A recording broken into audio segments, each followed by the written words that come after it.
Konnichiwa. This is the Seiko SBDN001 titanium solar-powered diver's watch by Seiko from early 2000s. This one's 2004, so 20-odd years old. And you can kind of tell that it's not quite of this era, not only from the design of it, but also the dimensions. It's 38 millimeters across, but that's including the very chunky 5 millimeters worth of bezel around the outside. The dial itself is a relatively diminutive 26-27 millimeters. So in terms of divers watches nowadays, this one is a little bit small, but I'll show you on my 7.5-inch wrist. I like that look. I think that looks really cool. And the small size of it doesn't matter, because let me just get it off my wrist. This is incredibly legible, so easy to read. The loom is thick. Hang on, I'm going to zoom in on it. The loom is very thick. You can see it's little lumps of loom applied into these indices that are sort of silver lined.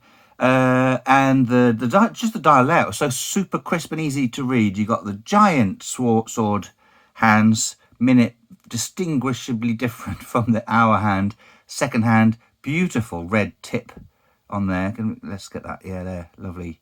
So lovely second hand with the counterbalance lollipop filled with loom, the tip with red that matches the titanium writing there at 6.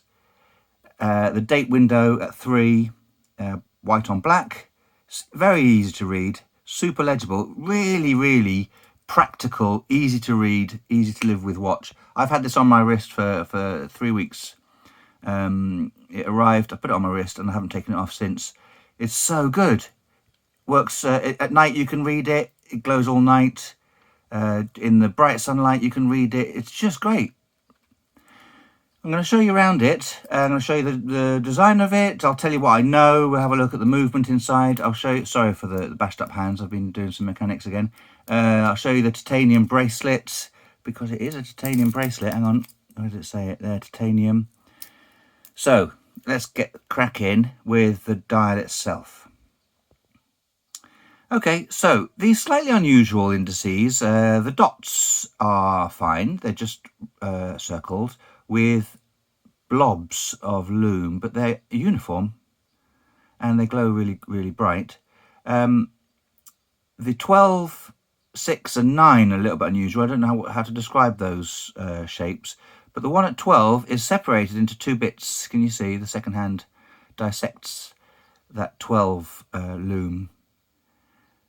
Then underneath the 12, we've got the Seiko. It's applied. It's some sort of metal.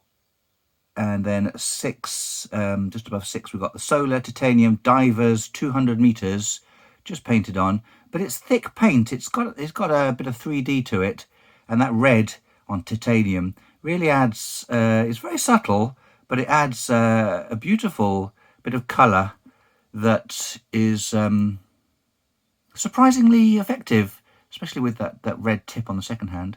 Right, I'm going to zoom back in again. At the bottom, right down the bottom, we've got Japan V147. So this is the V147 solar-powered movement in here. And it's, what, is it quartz? Yeah, I suppose it's quartz. And it's got a battery that is recharged via the solar panel, which is this dial. I don't quite understand how it works, but if you can kind of make out, it's got a strange texture to it, that dial, which I assume is what how the solar works, and it's got a crosshairs bit design going on. Sorry for the light reflecting and as I turn it. There, you can see the crosshairs.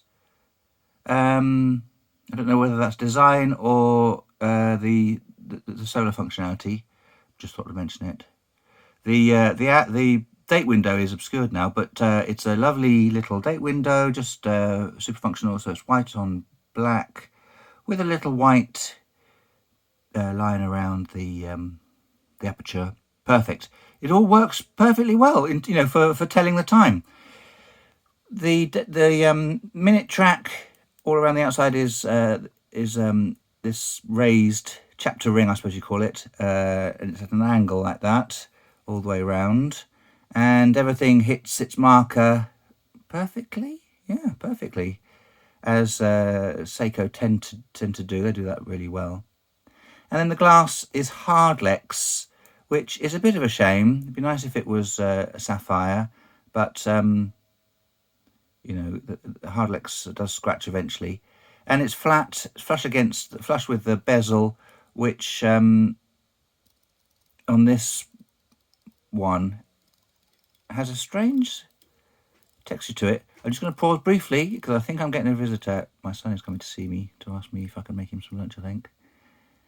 Anyway, nice smooth bezel action. It's got a bit of a click. I think it might be, I don't think it comes out of the factory sounding like that. I need to probably service this the bezel in there and a little ball bearing. So it's got a pip at 12, which does glow, and then the minutes around the outside, thick black font on this. It's titanium, on this titanium bezel. And it does have a little bit of a retro feel to it, doesn't it? But super easy to grab onto, really big, chunky bits of metal, bits of titanium there. As I'm mentioning titanium, the whole thing is made of titanium, all of it. And it's really light. It's weirdly light. It does not... You pick it up expecting... Your brain just automatically expects a certain amount of weight, which just isn't there. It's so light. Really comfortable to wear. The case itself is a relatively normal, traditional Seiko sort of SKX style case. This one, well, except that it's titanium, and titanium scuffs in a certain way, not like steel. Does it make it look older? I think it probably does. The scuffing makes it matte quite quick. Anyway, regardless of my personal opinions, you can see that this has lived a life, this watch, and it's scuffed and slightly matte, but it's cool. So nice shapes, little bits of light reflecting as on the different angles and so on. The crown is a screw down crown, and it's relatively dull. Nothing fancy to it. It's quite small, a little bit tricky to grab hold of with my clumsy fingers, but you can, it's fine. You just usual sort of thing. It pops as you unscrew, and then you pull and change the date and the time. The date is quick set, and it has these crown guards. So I'm just going to screw the crown bracket back in. Little crown guards there. Okay, so that's the front. I'm going to show you the bracelet next. Oh no, I should mention that it has drilled lugs. That's super handy. So in there, the hollow end links, as is traditional with Seiko bracelets. The bracelet itself is nice though. It's solid titanium all the way along. Hollow end links, and the big fat Seiko bars are in there, which is nice. Now the case back is titanium. So on there we've got Air Divers 200 meters Seiko, the nice Seiko wave logo. It's got some texture to it, and it's raised. I'll continue. It says hang on, titanium V147 OAGO, and then made in Japan, serial number, etc. So it's 200 meter water resistant, super light, relatively small, very easy to read, and accurate. Gosh, I should mention this. I bought it second hand from Japan, and it arrived. I set the time and the date. I put it on my wrist, and it has not lost or gained a fraction of a second in 3 weeks. Absolutely bang on accurate.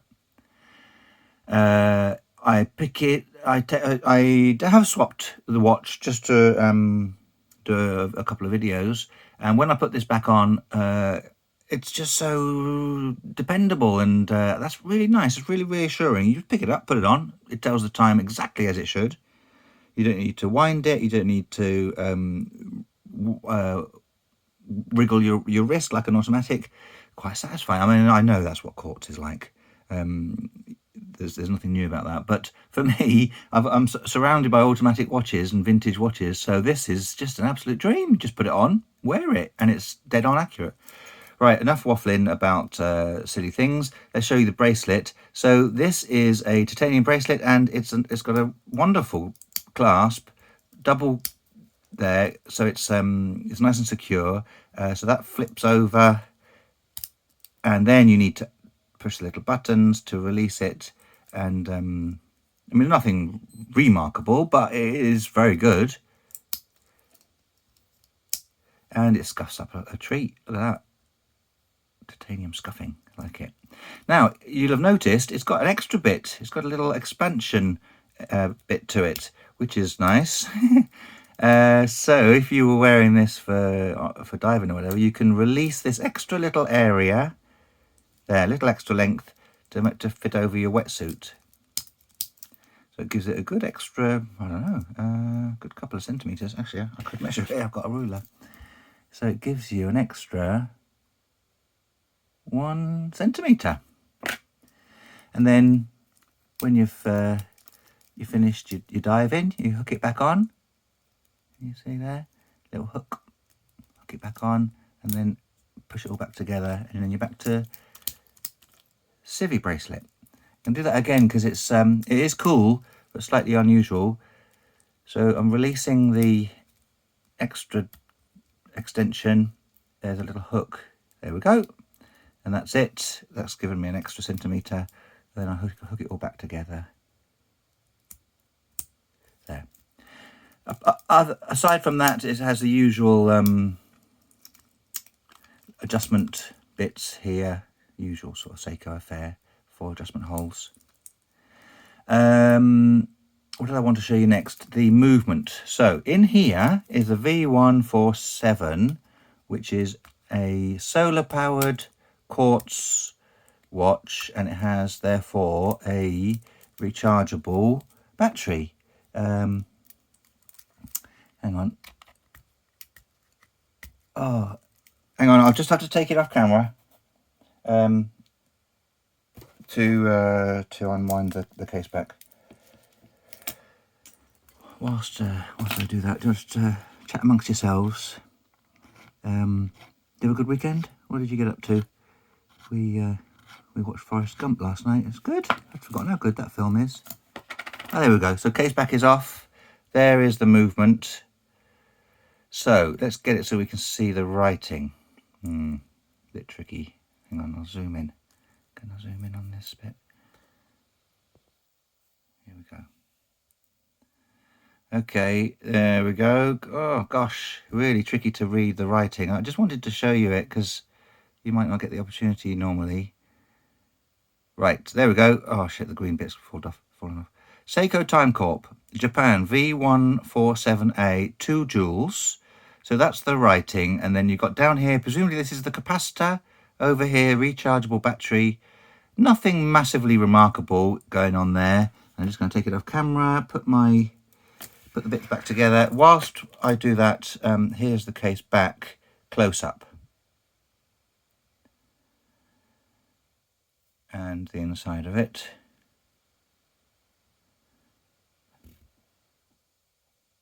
So there's no gasket on there. The gasket is inside the there it is. Can you see the gasket?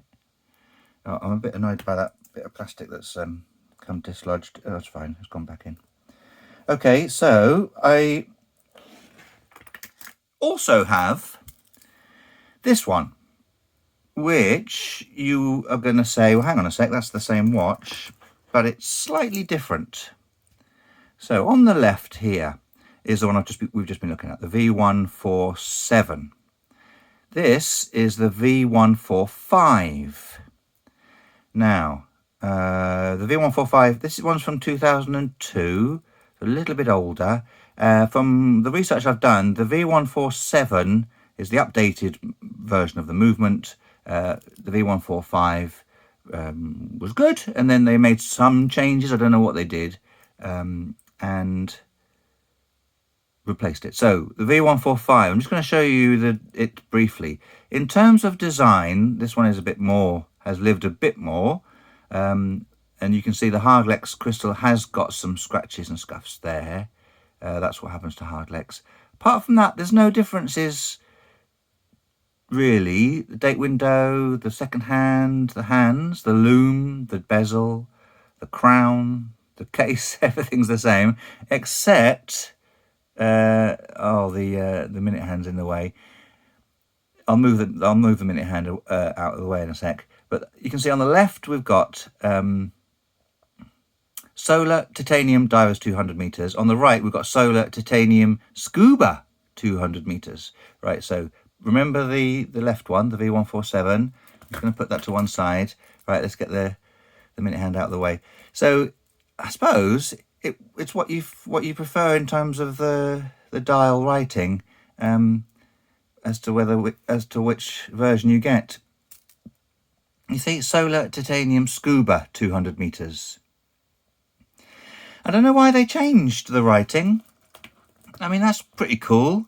Hang on, the other one. Oh. Let's get the minute hand out of the way.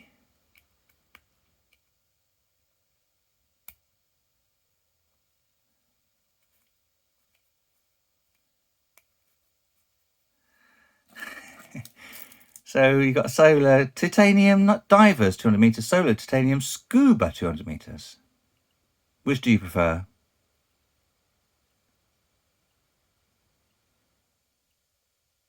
I don't know. Anyway, so this one's the V145. So as I've mentioned, the only difference is that little bit of writing, and then at the bottom we've got Japan V145. What does the V145 movement look like? I'll show you. So everything else on the case back pretty much the same, except for the movement number, which says V145. Again, I'll take this off camera just to remove the case back. Yeah, so Forrest Gump, it's cliched, isn't it? But the bits where these Tom Hanks is playing ping pong, I love that stuff. That's so good. I like that idea. Right, here we go. So here's the V145. So at the top, it says there's hardly any visible difference between this and the previous one that we looked at, except at the top it says S. Epson Corp, whereas on the V17 it said Seiko. What did it say? It said Seiko Time Corp. All right, so this one says S. Epson Corp. To Japan V145A, 2 joules. Then we've got presumably the capacitor there, then the rechargeable battery there. So apart from that, exactly the same. Presumably inside they made some changes that make the V147 slightly more dependable. Oh, this is good video, isn't it? Whether you can't see anything. I'm just putting the case backs on. They're a bit gritty to. It's not grit, it's just metal on metal. Right, oh gosh, we're back. Oh, this has been a bit fumbly. I do apologise. It's always tricky getting case backs off live on air. Anyway, we got to see it all, didn't we? So, what do you reckon? This has become my favourite watch at the moment. I love how practical it is, how easy to read it is. It's unmatched, unbeatable, really.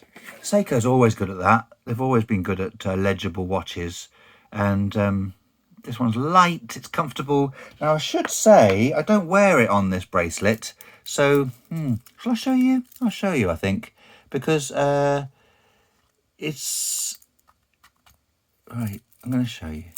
Right, I'm going to change the strap. So these lovely big fat bars that come with Seikos, did you know about that?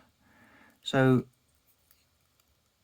they're bigger than normal